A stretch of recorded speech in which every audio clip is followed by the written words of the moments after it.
Mbote fidèle internaute ya site na biso ya Tindika télévision ndenge toujours devoir tinda biso pour encore informer bino pe ko ile bino masango o etali actualité politique ya mboka na biso to pousa nsu liboso na bino pour encore informer bino tozali na mona mboka Guilain Chibuabwa to komekosala mo analyse o ezali plus ya actualité politique ya mboka na biso na kopesa ba mbote directement na boss na papi Kelina Rifin Kisombe mon vieux Lucas ta Jésus na kati Londres na bossa nyote na kopesa directement mbote na mona mboka Guilain Chibuabwa mbote mona mboka.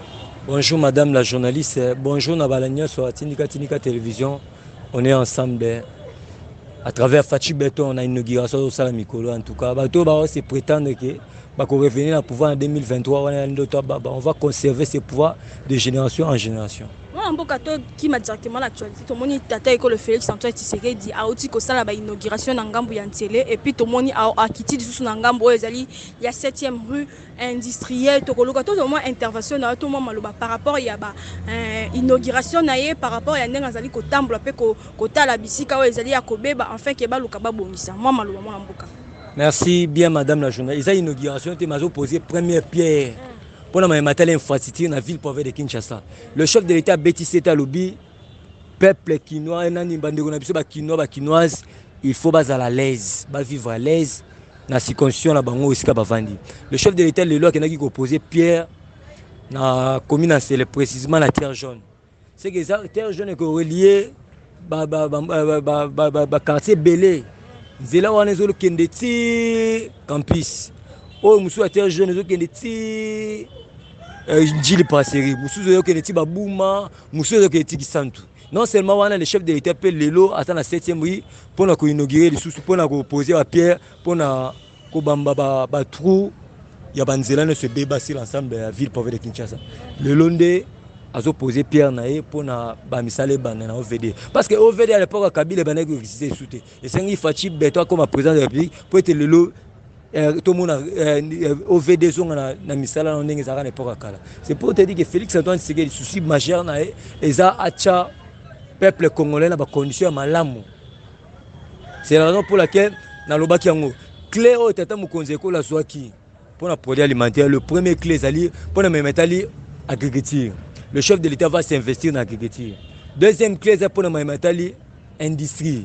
Le chef de l'État va s'investir dans l'industrie. Troisième, pour le métal, sol et sous-sol. C'est pour te dire que le chef de l'État est déterminé pour que notre pays puisse se développer. Et surtout qu'à présent en exercice, il y a l'Union africaine. Le chef de l'État est allé au Bunda pour que le continent africain ait comme assis le même peu d'égalité dans l'Europe, dans l'Amérique, dans l'Océanie, dans l'Asie. C'est que nous avons un président qui incarne le valeur. Souci n'a pas que Congolais a comment sur le même peu d'égalité dans américain, dans belge, dans français. C'est que pas question de complexe. C'est pour te dire que pour votre information, sur Tindika télévision, chef de l'État, si tout va bien en 2024 ou 2026, il y aura bel et bien élection en 2023 à cause de la secrétaire dans les Nations Unies.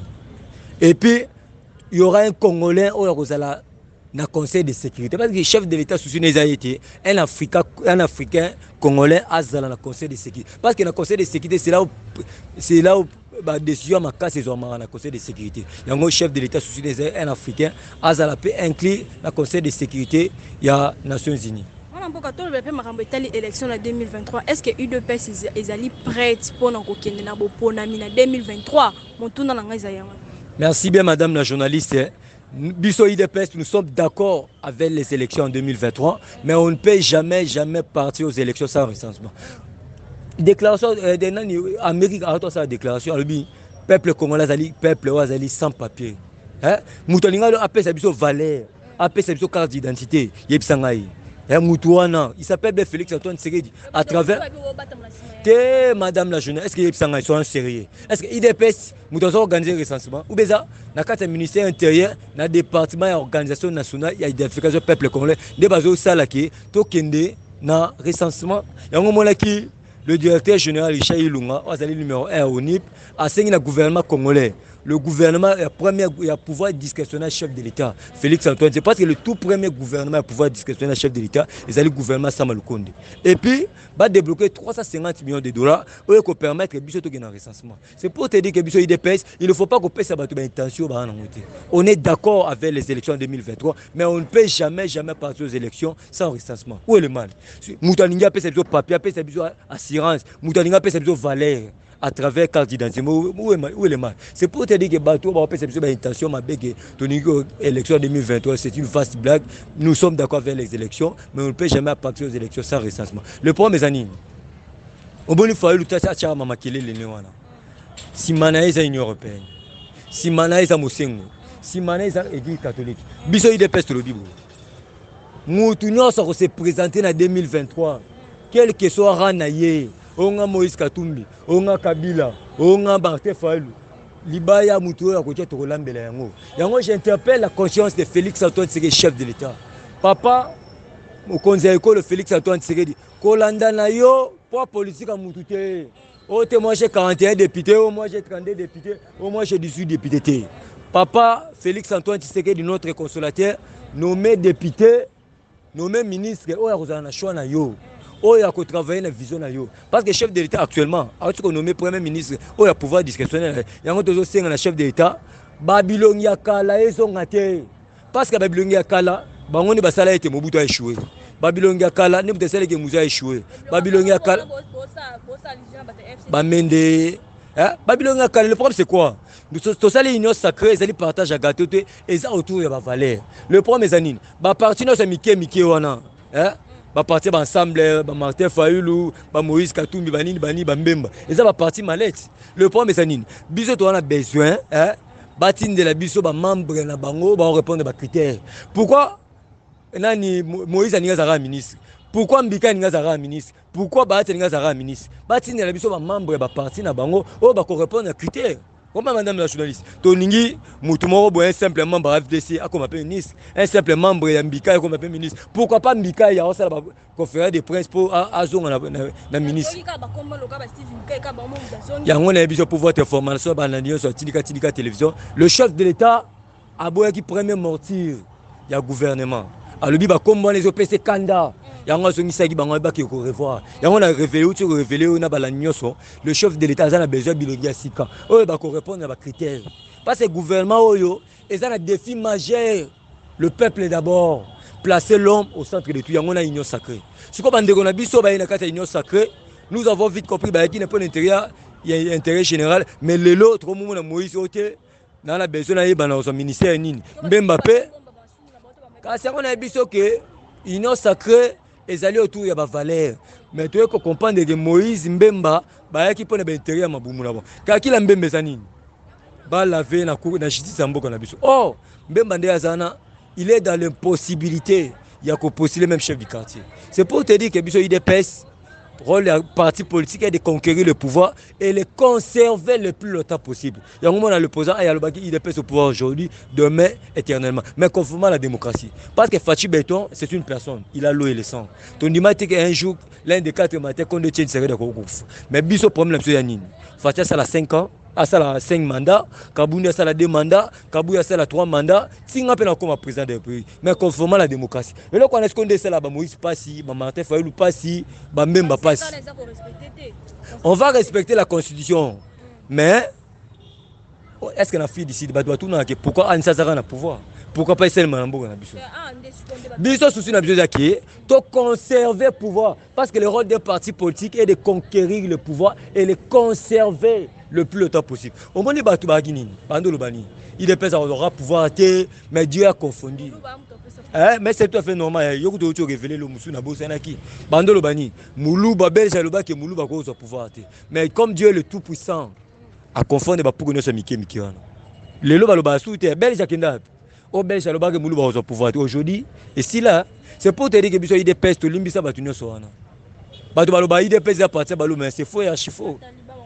Madame la journaliste on est ça kaka jalousie le roi bango baloba ki belge azan zambe belge quoi ça facha za président de asa moulou parce que yebisa ngai belge azat c'est pour te dire que na vie mutu à la dernier mot et ça nzambe parce que batu basatanda te que l'un des 4 matins biso tando loba IDPS vaincra. Aujourd'hui, IDPS gouverne ce pays à travers Félix Antoine Tshisekedi. Il y a un monde qui a un fachi, il y a un monde c'est quand je vois Fachi, plénitude je vois la divinité à travers Fachi. Parce que c'est notre consolateur. Batobele va mettre la champagne le 1er février 2017. Ah, Tshisekedi a Koufi, IDPS c'est Koufi. Mais Nzamba habité. Les dieux des opprimés, les dieux de Mardoché, les dieux de Mephibosheth à l'habité. Tshisekedi a Koufi, mais dans un monde biologique. Où a mérité Pélit cette attente à l'époque comme président de la République. C'est pour te dire que Biso IDPS, tout ça, l'intention m'a bêté, souci de Biso d'être organiser l'élection. Parce que Biso de promettait qu'il y ait élection, de vraies élections. Parce qu'il y a une différence entre élection et de vraies élections. Tu sais que dit Fachi Béton à Loubaki, une fois IDPS au pouvoir, il va organiser les vraies élections. Le vrai. C'est la raison pour laquelle Biso de Oningi a organisé l'élection qui toko, où il y a la chaotique qui était madame la journaliste. Ma poname en 2018, est-ce que c'est le bien? Il y a eu des irrégularités, mais il y a un corriger ma béwana parce que tout est au pouvoir, parce qu'actuellement, on a besoin de vraies élections. Parce que promettait que le peuple congolais, une fois il dépasse au pouvoir, on va organiser de vraies élections. On va organiser de vraies élections. On dit que c'est la jalousie. Il y a un moment où on a Miki, on a Moïse, Mbemba, Fayoulou. Souci la banque a été renversé en 2023. Mais je vous rassure, cet impérium, ce n'est pas la volonté d'une personne. Tous un partenaire privilégié dans le Libosso de Nzambe. Parce que Nzambe est au pouvoir. Deuxième partenaire privilégié, c'est les États-Unis d'Amérique. Il y a un moment où le chef de l'État a la médiation entre les États-Unis et la Chine pour la coopération économique. Le chef de l'État a une coopération gagnant-gagnant, 50-50. Au PSI, on a la PSI. C'est que le chef de l'État a pour la Moutunios. Dans le ici, j'ai de bons souvenirs quand il a président IDPS le 24 avril. À la matinée politique dans Saint-Thérèse à Lobaka, biso tandolo baba indien té ba chinois té ba pakistanais té mais chef de l'État bani batona baba ndeko na biso mais ba ko respecter ba principe na mibeko ya mboka. Aujourd'hui chef de l'État sur la médiation entre les États-Unis et la Chine pour être relations et la malamu. C'est pour te dire que biso IDPS tous incarné ba valeur nos valeurs et puis tous en intention ma bête que 2023 va pour nommer seulement. Le chef de l'État va respecter les élections dans les délais constitutionnels conformément à mibeko ya mboka na biso. Réforme de la CENI, tout le monde IDPS na ba combattant bazali ko senga na bino bo fongola misu pona makambo etali élection na ngambu ya CENI to koluka to zomo maloba mona mboka. Merci bien madame la journaliste. Quand on parle de l'impérium, tout le monde a CENI, tout le monde a cour constitutionnelle. Il faut que le chef de l'État ait un contrôle à bloc. Parce que tous les gens belé même dans l'union sacrée madame la journaliste. Mbemba a sauvé du pouvoir. Moïse a sauvé du pouvoir. Martin Fayulu c'était né à Moutema Mabe Ambotama. C'est que souci n'a qui tous en contrôle mais conformément à la démocratie parce que c'est ni bato ba uta IDPS hein ba uta la société civile. Tous ces nga maponame sele maya kitoko. Eza neti ya rosa malonda te. Alala la muki ote abimi président à CNT. Biso tous ces nga des chefs de l'État en contrôle. Il y a CENI à travers la société religieuse. Babimisa Moutoyo à correspondre à des critères. Or, vous allez au milieu du village. On comprend? Et puis, tu as aussi un chef de l'État cour constitutionnel. Parce que quand on parle de l'impérium, tout le monde est bloqué au CENI na cour constitutionnel. Chef de l'État, a un contrôle, a un même système, a un contrôle. Aïba, nanazawana, nanazakoto. C'est pour te dire que, tu as tout il dépêche au pouvoir aujourd'hui, demain, éternellement. Ceux qui ont la contrôle la sanité, tu as la contrôle la cour constitutionnelle, il ne faut jamais espérer que tu allez réélire en 2023. Et on a aussi un chef de l'État, combattantes et combattantes, recensement c'est bien, mais le contrôle, il y a CENI, le contrôle, il y a cour constitutionnelle se met pour conquérir le pouvoir et pour que le chef de l'État allait réélire en 2023. Et là, on a aussi un combattantes et combattants. Bon, on a mis sous CENI dans le contrôle la Fachi Béton. Pour construire dans le contrôle, il y a Félix Antoine Tshisekedi, chef de l'État. Parce que la bénédiction commence dans la maison. Au Moni, dans ce pays-là, qui est le directeur général, il y a SNCC, Fabien Moutom. Alors, tu as retraité par Papa Mikolo, tu as besoin qu'on régénère la jeunesse. Quand on parle de la jeunesse, Bible et le Bible, la bénédiction commence dans la maison du Père. Vous trouvez ça normal, un DG. Il y a un NCCC, on a nommé. Ordonnance à chef de l'État ou qui n'a IDPS. Ah non, mais Batalibanda. La bénédiction commence à la maison du Père. Il y a un peu conscience. Il y a Maman Denise. Maman, nous avons soutenu le chef de l'État dans l'obscur. Mais avec l'espérance, l'un des 4 matins, IDPS vaincra. Aujourd'hui, IDPS a vaincu, gouverne ce pays avec Félix Antoine Tshisekedi, chef d'État. Maman Denise, ozali la première conseillère à Félix Antoine Tshisekedi. Mais les parlementaires debout, ceux qui bazali kokufa par manque, il y a des soins appropriés. Tout ce que ça papa m'a sent bien qu'akola qui les aliments manquent, il y a des soins appropriés. Le col PC, ba comédie assurance médicale, PSAP ba parlementaire debout assurance médicale et qu'on permettre biso na bana biso na basi na biso bien que ça les hommes n'onté bana biso bazala traité bénévolat basi na biso bazala paix traité parce que la bénédiction commence dans la maison du Père. Bible le Bible. Apôtre Pierre a tout na Seigneur Jésus-Christ. Seigneur, nous t'avons soutenu, tozolandayo, totiki basi na biso, totiki bana na biso tokozwa nini?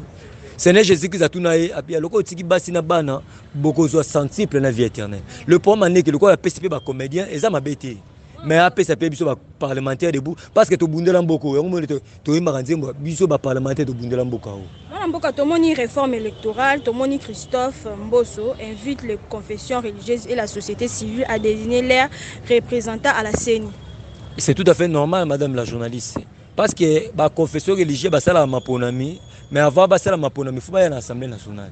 L'Assemblée nationale, il y a candidat, il y a maponami. Il y a des députés conscients à travers Mokambila Bango Mbosso.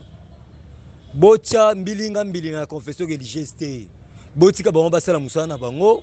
Oyo ko permettre tous mutu ya malamu.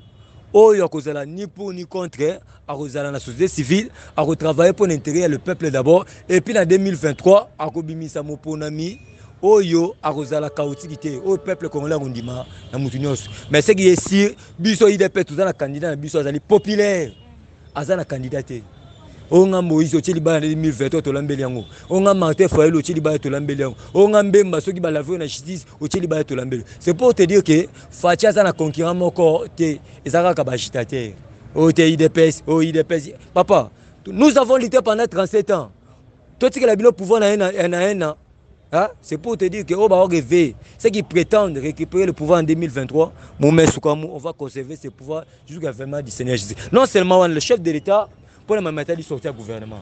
Qu'est-ce qui bloque, madame la journaliste? Au moment où on a vu que une union sacrée, Mbemba, Moïse Katumbi, on a vu que Mbikai, Bayana Lokoso. Moïse a aussi gagné.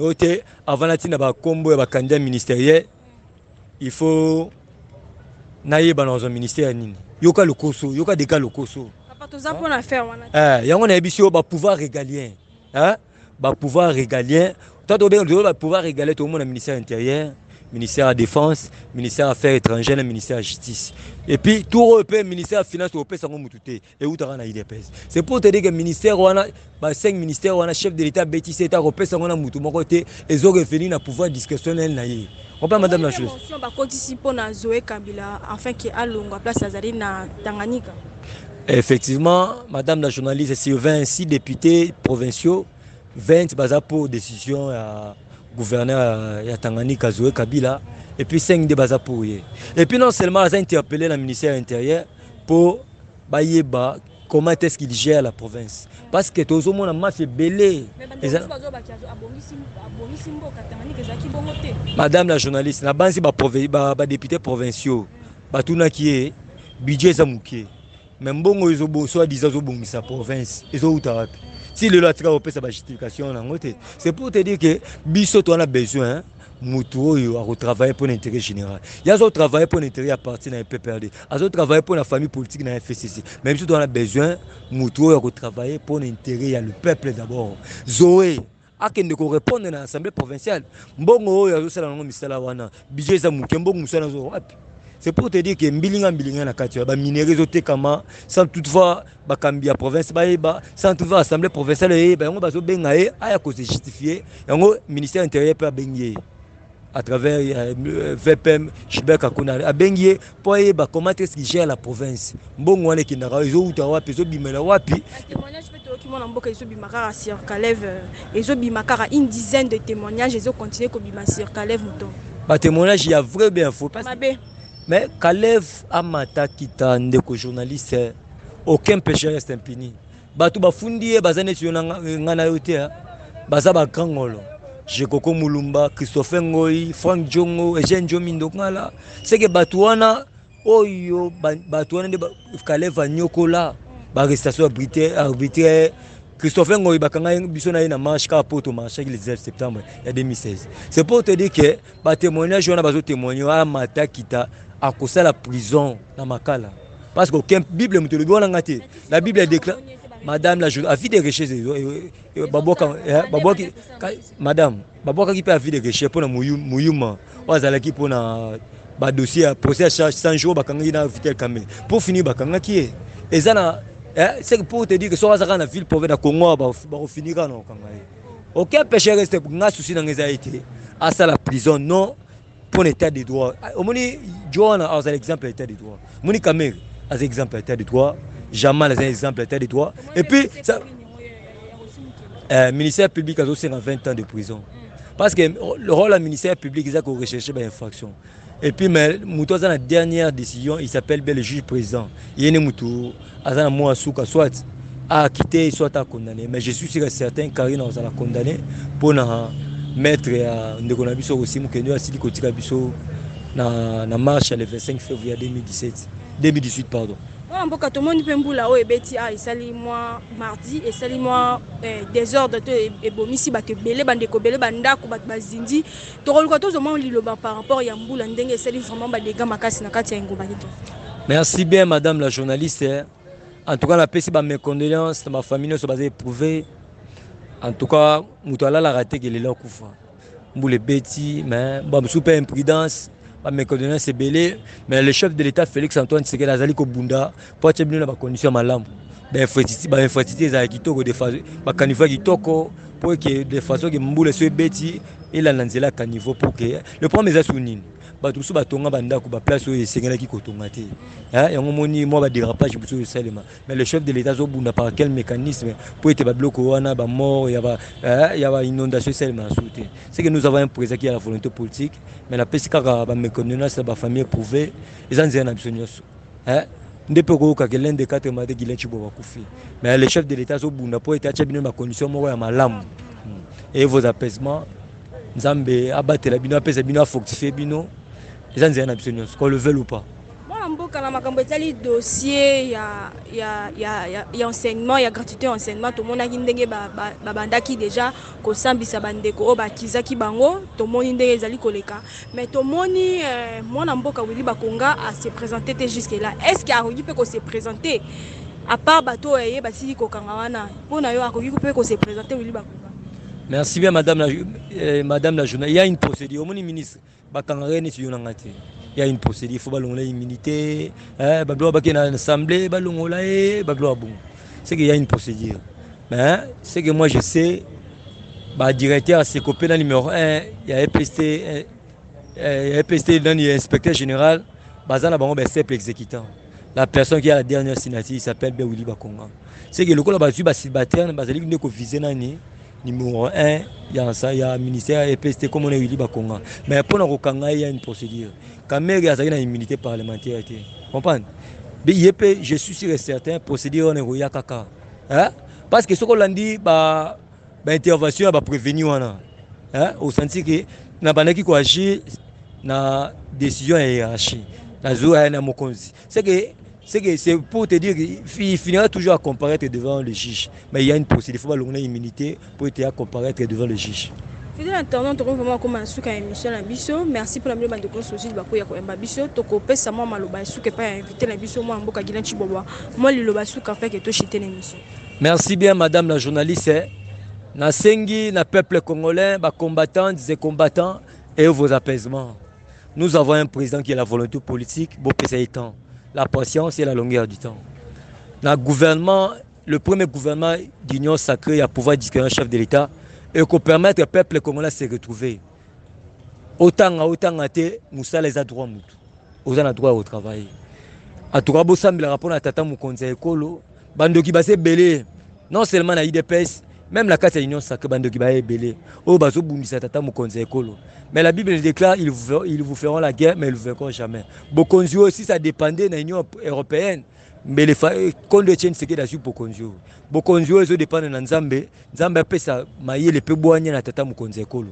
La paix simbote na balanino sur Tinika télévision. Bo s'abonner massivement à la chaîne Abino Kitoko. Ou peut ça rabino ba information en temps réel. na pesi mbote na ndeko na nga Yves Bouboul na Londres mbote belé maman na ngai Marie José Mbombo na Suède mbote belé maman Kapinga na Belgique baone so baninganga na baone so baninganga te soki bona besoin ko contacter nga sans tout va tarder na ko zanga jamais ko pesa mbote na le président Aïchama Kabunda Kaboun mbote na Augustin Kaboun na ba combattantes et combattantes nyonso soki bona besoin ko contacter nga bobenga na plus 243 81 99 18 606 plus 243 81 99 18 606 je suis sur WhatsApp bobenga bozanga bye bye bye bye. Na kozang tete ko pesa bambote na chaque cameraman na ngana Mike Lizayo merci pour na bino bandeko nyonso ozaka toujours temps pour na koyemba basango na biso bo panza ngona bandeko bazwi tente et ko sala malamu boss abonner massivement na kata Tindika télévision on est là toujours pour vous informer quant à moi on se dit à la prochaine ciao ciao.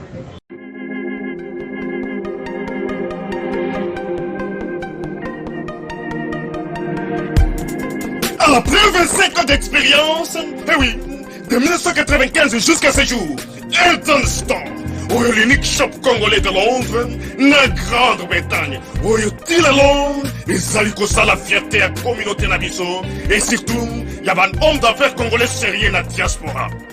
Oh yes, yes, yes, yes. C'est créé Elton Store et Sali Kakamoko, le sérieux, à quel na service qui t'a qu'on a client naïe. Avec ma produit naïe, où il y a première classe, il y a qualité supérieure. Oh, il y a ma bombe à Eden Store. Oh yes, mon climat bimbe yeba. Ma maman à Londres va confirmer. Eden Store, c'est le berceau des produits cosmétiques. Il y a solo, produits originaux. Et yes, les alipes berceau y a produits alimentaires, naturels et organiques. Au travers de nos produits cosmétiques, Eden Store détient le secret. Secret ya solo, où ya poso ya maman moi c'est qui toko. Poso ya moi so penza basali kolula, poso ya moi so mobala kotala ya lembate. Poso so ko tamboli masanga sima. Eh oui, yango ne ba produit zo teka na kati Eden Store. Na ba produit alimentaire, où ya Eden Store, yango de secret ya cuisine ya maman congolaise. Eh oui, nyonso ko so pensa mobali na yo ezali. Pondu, matembele, ngai, ndole, fumbwa, ndunda, bilembwe, oyo nyonso penza, oyo kobonga pona cuisine na ezali. Oh yes, yes, yes. Olingi mobali na yo asepela na yo libela na libela.